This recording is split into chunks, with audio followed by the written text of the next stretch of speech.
ये video question tag को describe करती है और इस वीडियो को हम 3 पार्ट्स में डिवाइड कर सकते हैं. In the first part we learn what is question tag and in second part we will discuss the importance of question tag or why we use question tag in sentences, and in the third part we will learn some examples of question tags. इस तरह से आप speaking और writing दोनों में question tag की importance को समझ पाओगे और इन्हें यूज़ करना भी सीख पाओगे.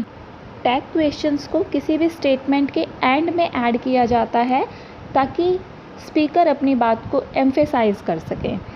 इन्हें स्पीच में यूज़ किया जाता है ये कंफर्म करने के लिए कि जो भी स्टेटमेंट दी गई है, जो भी बोला गया है वो ट्रू है या नहीं है. अगर एक स्पीकर उस बात को एम्फेसाइज करना चाहता है या लिसनर को रिप्लाई करने के लिए एनकरेज करना चाहता है तो क्वेश्चन टैग का यूज़ किया जाता है. जैसे मैं कहती हूँ it is rainy today, isn't it? आज बारिश का मौसम है, क्या नहीं है? तो इस तरह से यहाँ पर लिसनर को आंसर देने के लिए एनकरेज किया जा रहा है कि वो आंसर दे कि क्या बारिश का मौसम आज है या नहीं है. ठीक है, तो इसे इस तरह से हम समझ सकते हैं कि जो क्वेश्चन टैग हैं उनका यूज़ किया जाता है ताकि लिसनर को रिप्लाई करने के लिए एनकरेज किया जा सके, अपनी बात को एम्फेसाइज किया जा सके, अपनी बात को फोर्सफुली कहा जा सके. इसलिए क्वेश्चन टैग का यूज़ किया जाता है. Although question tags are normally asked, question tags normally ask the opinion of the person to whom they are addressed. They do not really do so. यद्यपि जो क्वेश्चन टैग्स हैं वो क्या करते हैं, उस पर्सन का ओपिनियन पूछते हैं जिससे कि बात की जा रही है, लेकिन वास्तव में ऐसा नहीं है. ठीक है, तो क्वेश्चन टैग को किस तरह से यूज़ किया जाता है अब हम देखते हैं. We use a negative question tag with positive statement. मतलब अगर एक पॉजिटिव स्टेटमेंट है तो क्वेश्चन टैग हमेशा नेगेटिव रहेगा. जैसे first example is I have a plenty of time. ये एक स्टेटमेंट है. अब अगर इसके साथ टैग क्वेश्चन ऐड करना है, टैग ऐड करना है तो आप क्या कहेंगे, I have plenty of time में हैव जो है वो एक हेल्पिंग वर्ब है और हमेशा क्वेश्चन टैग हेल्पिंग वर्ब से ही बनाया जाता है. जैसा कि ये जो स्टेटमेंट है ये सिंपल स्टेटमेंट है, पॉजिटिव स्टेटमेंट है, कोई भी नेगेटिव वर्ड इसमें नहीं यूज़ किया गया है, तो हम क्वेश्चन टैग बनाते समय नेगेटिविटी का यूज़ करेंगे. तो हेल्पिंग वर्ब पहले यूज़ की जाएगी, उसके बाद नोट का यूज़ करेंगे और जो सब्जेक्ट है वो वहाँ पर आ जाता है. उसके बाद जैसे कि वी हैव था तो क्या बन जाता है यहाँ, haven't we. We have I have plenty of time, haven't I? ठीक है, तो haven't I इसका जो टैग है ये बन जाता है. और एक बात और, जब भी हम नेगेटिव टैग का यूज़ करते हैं तो हैव नॉट पूरा ना लिखकर उसकी शॉर्ट फॉर्म या एब्रीवेशन को यूज़ किया जाता है. वो क्या होती है, हैवंट. ठीक है, जिसे हम एक एपोस्ट्रोफ की हेल्प से कंप्लीट करते हैं. तो ये क्या था, ये एक नेगेटिव क्वेश्चन टैग था. अब हम देखते हैं कि अगर स्टेटमेंट नेगेटिव है तो वहाँ पर क्वेश्चन टैग का यूज़ किस तरह से किया जाता है. अगर स्टेटमेंट नेगेटिव है दैट मीन्स अगर स्टेटमेंट में ऑलरेडी एक नोट वर्ड का या नेगेटिव वर्ड का यूज़ किया गया है तो उसके साथ क्वेश्चन टैग जब हम यूज़ करेंगे तो वो पॉजिटिव होगा. किस तरह से, जैसे मान लीजिए हम कहते हैं कि none of the time was wasted by the students. Students के द्वारा टाइम वेस्ट नहीं किया गया था. तो ये क्या है, ये एक नेगेटिव स्टेटमेंट है. और जब स्टेटमेंट नेगेटिव है तो हम जानते हैं कि टैग हमेशा पॉजिटिव रहेगा. तो यहाँ हेल्पिंग वर्ब हम पहले सर्च करते हैं, none of the time was wasted था तो हेल्पिंग वर्ब है यहाँ वाज. अब वॉज है तो टैग हम हमेशा किससे बनाएंगे, सेम हेल्पिंग वर्ब यूज़ करेंगे जो कि गिवन स्टेटमेंट में है. तो वॉज आ गया यहाँ पर पहले, उसके बाद क्या था, नन ऑफ द टाइम.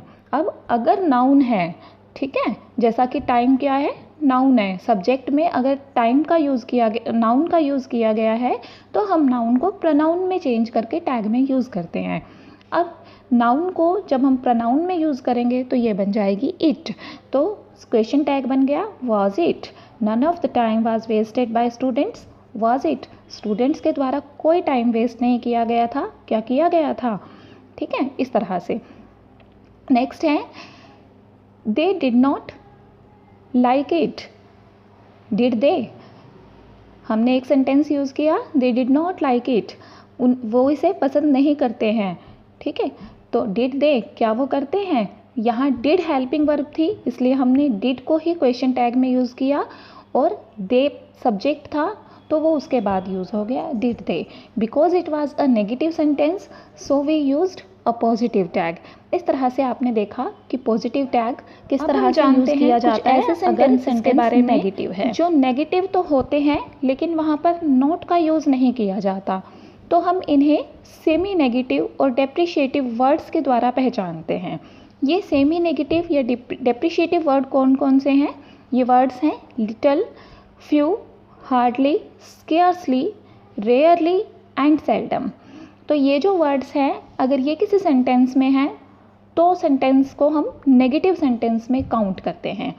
जैसे few person new the situation, कुछ ही लोग थे जिन्हें सिचुएशन का पता था। देखिए अगर फ्यू के साथ कोई भी आर्टिकल ए या द नहीं यूज़ किया गया है तो उसका मतलब है ना के बराबर। ठीक है, फ्यू का मतलब होता है ना के बराबर, ए फ्यू का मतलब होता है एटलीस्ट कुछ, थोड़े से, और द फ्यू का मतलब होता है कुछ थे लेकिन उन्हें भी हटा दिया गया वहाँ से। तो यहाँ क्या है? Few persons. फ्यू पर्सन्स मतलब ना के बराबर लोग ही इस सिचुएशन को जानते थे। Few persons new the situation. तो यहाँ क्या है? फ्यू पर्सन्स, ये यानी कि ये एक नाउन है और जब नाउन होती है तो हम उसे प्रोनाउन में चेंज करते हैं। और लिविंग नाउन को, जैसा कि पर्सन्स क्या है? लिविंग थिंग है, तो उसे जब हम चेंज करते हैं तो वो ही, दे, इस तरह से प्रोनाउन में चेंज होते हैं। पर्सन्स प्लूरल है इसलिए हम इसको दे में कन्वर्ट कर देंगे। तो और यहाँ देखिए कोई भी हेल्पिंग वर्ब यूज़ नहीं की गई है इस सेंटेंस में। जब हेल्पिंग वर्ब ना यूज़ की गई हो तो हम मेन वर्ब को सर्च करते हैं और मेन वर्ब क्या है यहाँ? न्यू। न्यू नो की सेकेंड फॉर्म है, नो, न्यू, नॉन। तो न्यू की अगर, नो की अगर सेकेंड फॉर्म न्यू है तो हम कहेंगे कि यहाँ पास्ट टेंस का यूज़ किया गया है। और अगर पास्ट टेंस का यूज़ किया गया है तो टैग बनाते समय क्वेश्चन में हम डिड का यूज़ करेंगे, और अगर यहाँ वहीं पर ये प्रेजेंट होता तो डू या डज का यूज़ करते। अब जैसा कि सेकेंड फॉर्म ऑफ वर्ब है यानी कि पास्ट टेंस है तो डिड का यूज़ किया और फ्यू स्टूडेंट से क्या बन गया? दे। तो आंसर आ जाता है डिड दे, यानी कि क्या आ गया यहाँ? फ्यू पर्सन्स या few students new the situation. तो क्या बन जाएगा इसका टैग? Did they. लाइक, ठीक है। तो इसी तरह से एक सेंटेंस और करते हैं हम। My cat seldom make the noise. मेरी कैट बहुत कम, सेल्डम यानी ना के बराबर, कभी कभार ही नॉइज़ करती हैं। ठीक है, तो देखिए यहाँ पर क्या है? Make the noise. मेक मतलब फर्स्ट फॉर्म ऑफ वर्ब है यानी कि ये प्रेजेंट टेंस है, और जब प्रेजेंट टेंस है तो हम टैग बनाते समय डू या डज का यूज़ करते हैं। अब यहाँ पर डू का यूज़ करेंगे या डज का यूज़ करेंगे? My cat makes seldom noise. तो मेक्स जो वर्ड है वो क्या कर रहा है? अपने साथ एस को कैरी कर रहा है, इसलिए हम डज का यूज़ करेंगे यहाँ पर। और माई कैट, कैट यानी कि एक नाउन है, और जब जो नाउन है वो किसी एनिमल को या बर्ड को या चाइल्ड को इंडिकेट करती है तो उन सब के लिए हम क्या करते हैं? इट वर्ड का यूज़ करते हैं प्रोनाउन बनाते हुए। तो क्या बन जाता है ये? Does it. ठीक है, my cat seldom make the noise. तो क्या बनेगा इसका क्वेश्चन टैग? Does it. ठीक है, तो इस तरह से आपने देखा कि इन सेंटेंसेस में जो इन वर्ड्स को कैरी करते हैं किस तरह से हम नेगेटिव स्टेटमेंट मानकर इन्हें क्वेश्चन टैग बनाते हैं। एक और एग्जाम्पल हम देख सकते हैं कि अगर पर्सनल प्रोनाउन का यूज़ किया गया है स्टेटमेंट के अंदर। पर्सनल प्रोनाउन क्या होता है? ही, शी, इट, दे, देम, ये सारे क्या हैं? पर्सनल प्रोनाउंस है। तो जो टैग बनाते समय हम यूज़ करते हैं वही जो प्रोनाउन है वो रिपीट हो जाता है। जैसे कि ही इज़ वेरी स्मार्ट, वो बहुत स्मार्ट है। इज़न्ट ही, क्या वो नहीं है। ठीक है, तो यहाँ देखिए हेल्पिंग वर्ब थी इज़, सिंपल स्टेटमेंट थी तो इसलिए हम इसका नेगेटिव बना देंगे, इज़न्ट बना देंगे, कभी भी इज़ नॉट नहीं यूज़ होगा। हेल्पिंग वर्ब हमेशा एन के साथ एपोस्ट्रोफ और टी को यूज़ करेगी। इज़न्ट ही प्रोनाउन सेम रहेगा। नेक्स्ट क्या है, one can not be too careful, एक व्यक्ति इतना केयरफुल भी नहीं हो सकता। यहाँ वन एक प्रोनाउन है, ठीक है। तो और अगर कोई मॉडल यूज़ किया गया है, जैसे कि इस सेंटेंस में वन के बाद हेल्पिंग वर्ब की जगह पर एक मॉडल कैन का यूज़ कर दिया, तो हम हेल्पिंग वर्ब की जगह क्वेश्चन टैग में भी उसी मॉडल का यूज़ करेंगे। जैसे कि यहाँ बन गया कैन, ठीक है, और जो प्रोनाउन है वो एज इट इज़ आ जाएगा, कैन वन। दोबारा से मैं रीड करती हूँ इस सेंटेंस को, सेंटेंस के साथ और क्वेश्चन टैग के साथ। One can't be too careful, can one. यहाँ हमने क्या किया, टैग बनाते समय इसमें से नॉट को हटा दिया, बिकॉज जो सेंटेंस था या स्टेटमेंट थी वो पहले से ही नेगेटिव थी और नेगेटिव स्टेटमेंट को टैग बनाते समय हम पॉजिटिव में कन्वर्ट कर देते हैं। इसी तरह से एक और सेंटेंस है, you should pay attention to the class. यहाँ पर शुड मॉडल का यूज़ किया गया है तो टैग में भी हम शुड को यूज़ करेंगे। और प्रोनाउन क्या है, पर्सनल प्रोनाउन यू का यूज़ किया गया है, तो और स्टेटमेंट पॉजिटिव है इसलिए टैग नेगेटिव रहेगा, तो इस तरह से बन जाएगा शुडंट यू, राइट। नेक्स्ट जो टॉपिक है, नेक्स्ट जो टाइप है इसी क्वेश्चन टैग के टॉपिक में, वो है the sentence with imperative verbs. अब हम रीड करेंगे उन सेंटेंसेस को जो कि इम्पेरेटिव फॉर्म में लिखे गए हैं। अगर जो इम्पेरेटिव सेंटेंसेस हैं उनके अंदर कोई रिक्वेस्ट की गई है तो वहाँ पर क्वेश्चन टैग बनाते समय विल यू का जनरली यूज़ किया जाता है। इससे कोई फ़र्क नहीं पड़ता कि वर्ब क्या है, ये पॉजिटिव है या नेगेटिव रिक्वेस्ट है। जैसे कि प्लीज़ ओपन द गेट, तो यहाँ पर टैग क्या बनेगा, विल यू प्लीज़। हम क्या कहते हैं कि गेट ओपन कर दो, क्या तुम प्लीज़ कर दोगे, ठीक है। इस तरह से ये बनेगा। यहाँ पर जो प्रोनाउन है टैग में हमेशा यू का ही यूज़ होगा और मॉडल विल का यूज़ होगा यहाँ पर। इसी तरह से don't be late for class, will you, मतलब क्वेश्चन टैग में सिर्फ हम क्या लिखेंगे, विल यू, ठीक है। और अगर यही इम्पेरेटिव सेंटेंस किसी सजेशन को या इन्विटेशन को शो कर रहे हैं तो भी हम विल यू का ही यूज़ करेंगे, ठीक है। और आपने एक क्या नोटिस किया होगा कि यहाँ पर हम क्या कर रहे हैं, जो भी कमांड वाले सेंटेंसेस हैं या इम्पेरेटिव सेंटेंसेस हैं वहाँ क्वेश्चन टैग बनाते समय सिर्फ विल का ही यूज़ किया जा रहा है। जैसे have another cup of T, एक कप टी और लेना चाहोगे, विल यू, क्या तुम लोगे। इसी तरह से यहाँ पर हम अगर अर्जेंसी को शो करना चाहते हैं तो विल यू की जगह वॉन्ट यू का भी यूज़ कर सकते हैं। Next type of sentence in this topic question tag is, अगर सेंटेंस के अंदर एवरीबडी या एवरीवन वर्ड्स का यूज़ किया गया है तो जो एवरीबडी और एवरीवन है इन्हें हम जनरली सिंगुलर मानकर चलते हैं और टैग के क्वेश्चन के लिए इन्हें प्लूरल ट्रीट किया जाता है। जनरली क्या होते हैं, ये सिंगुलर होते हैं। एवरीबडी और एवरीवन को हम सिंगुलर मानते हैं। जैसे एवरीबडी लाइक्स द गेम, हर किसी को गेम खेलना पसंद है सपोज, ठीक है।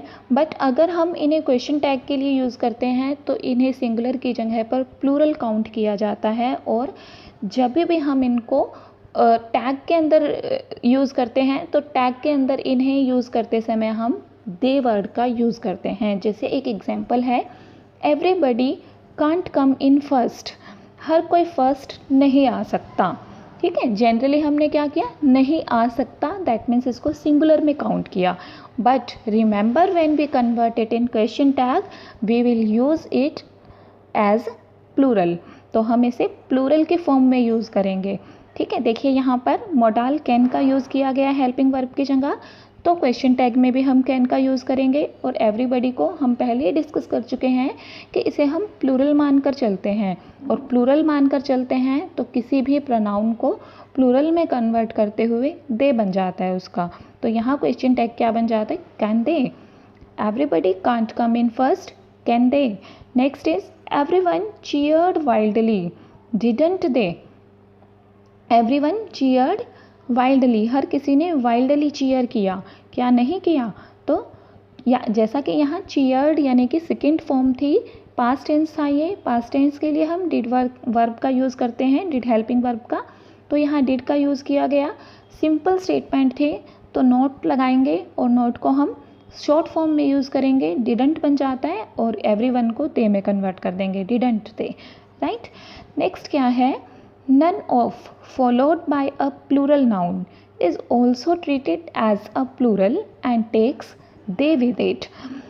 none of word के बाद अगर एक प्लूरल नाउन का यूज़ किया गया है तो तब हम none of को भी प्लूरल मानकर ही चलते हैं, और टैग बनाते समय उसमें none of की जगह पर they का यूज़ करते हैं। जैसे कि none of the student arrived, none of the students arrived on time, students में से एक भी टाइम पर नहीं पहुंचा। नन ऑफ द स्टूडेंट्स यानी कि स्टूडेंट्स यहाँ प्लूरल है, तो हम नन ऑफ को भी प्लूरल ही काउंट करेंगे, तो इसीलिए टैग में दे बन जाएगा इसका, और अराइव्ड सेकंड फॉर्म है यानी कि पास्ट टेंस है, इसलिए डिड का यूज़ करेंगे, डिड दे। इसी तरह से none of them has a pen, उनमें से किसी के पास भी एक पेन नहीं था। नन ऑफ देम, देम यानी कि बहुत सारे हैं वो, यानी कि एक प्लूरल को सिग्निफाई करता है, और जब प्लूरल के साथ नन ऑफ का यूज़ किया गया है तो नन ऑफ भी एक प्लूरल सेंटेंस को या प्लूरल सब्जेक्ट को इंडिकेट करता है। यहाँ पर जो नन ऑफ है वो क्या कर रहा है, प्लूरल को इंडिकेट कर रहा है, इसीलिए हम इसको प्लूरल मानकर चलेंगे। देम है तो दे में कन्वर्ट हो जाएगा। तो और हमने क्या कहा, none of them has a pen, तो हैज़ क्या है, प्रेजेंट को इंडिकेट कर रहा है, इसीलिए डू दे, ठीक है। None of them has pen, do they, क्या उनके पास है, राइट। इस तरह से आपने देखा कि ऐसे सेंटेंसेस में हम क्वेश्चन टैग को किस तरह से बना देते हैं। नेक्स्ट एक चीज़ और आपको याद रखनी है कि अगर इम्पेरेटिव सेंटेंस के अंदर कोई वर्ड, कोई सेंटेंस लेट्स से स्टार्ट है, जैसे कि let's have a game of football, चलिए फुटबॉल की एक गेम खेलते हैं, ठीक है। तो लेट वाले जो वर्ड्स सेंटेंसेस हैं उनमें टैग बनाते समय शैल का यूज़ किया जाता है। बाकी सब इम्पेरेटिव सेंटेंसेस में हमने विल का यूज़ किया था, लेकिन लेट वाले इम्पेरेटिव सेंटेंस में शैल का यूज़ किया जाएगा। क्या बन जाएगा, शैल वी, ठीक है। बिकॉज लेट क्या है, लेट किसी को एड्रेस कर रहा है कोई काम करने के लिए, ठीक है, मिलकर करने के लिए, तो वहाँ पर जो फर्स्ट पर्सन है वो भी उसके अंदर इंक्लूड है, इसीलिए टैग बनाते समय हम फर्स्ट पर्सन का यूज़ करेंगे बजाय कि सेकंड पर्सन के। पहले हमने देखा था कि इम्पेरेटिव सेंटेंसेस के अंदर अगर रिक्वेस्ट है, सजेशन है, तो वहाँ हम क्या कर रहे थे, विल दे टैग का यूज़ कर रहे थे वहाँ पर हम, ठीक है। लेकिन यहाँ हम क्या कर रहे हैं, शैल वी, बिकॉज क्या किया जा रहा है, लेट की वजह से यहाँ शैल को यूज़ किया जा रहा है, बिकॉज ये क्या कर रहा है, किसी सजेशन को या किसी पूछने को शो कर रहा है। और जैसा कि यहाँ फर्स्ट पर्सन खुद भी एक एक्शन के अंदर इन्वॉल्व है, इसीलिए यहाँ दे की जगह वी का यूज़ किया जा रहा है, और क्या बन जाता है, शैल वी। तो इस तरह से आपने देखा कि what is question tag and what are the use of question tag, how you can use it in speaking and writing also. It will help you in improving your grammar, as well as it will also help you in competitive exams and will obviously give you fluency in your spoken English. Thanks for watching.